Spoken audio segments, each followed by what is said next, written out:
So if you're just a student currently preparing for your project defense and you don't actually know what to study, there are key things to study for your project defense. So the first thing is that you want to be familiar with your abstract, where you have introduction, results, methods, and conclusion recommendation. So you want to be familiar with all those things such that you know what you are doing. So the first likely question the examiner can ask you is, what is your project about?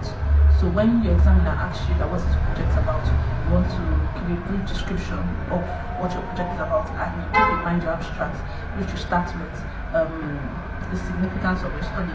So you want to start with what made you, like, what is the significance of this study to nursing, and then you want to go to the methods in which you use, you want to talk about the results, you want to talk about recommendations.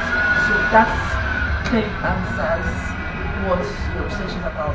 Then your examiner can go further to ask you about what made you consider that topic. So what made you consider that topic is basically talking about the problem statement. So you want to talk about what did you see. For me, it was a case of the war that I saw that prompted me to study what I actually researched on. So for you, it could be a different reason, and then you back it up with statistics. And then the third thing your examiner is likely to ask you is your method. So in your method, you want to talk about the study design you used, and when you're talking about the study design you used, you want to be familiar with the study design. So when you see cross-sectional, quantitative study, you want to be familiar with what it means, because the examiner can stop you at any point and then ask you questions on it.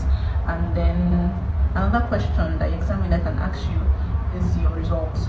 So comparing your results with literature results, what is the difference? Does your research align with others, or you got a different result? So you want to talk about that too.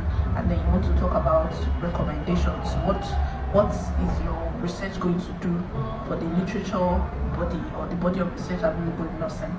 And I think that's just basically everything you need to know.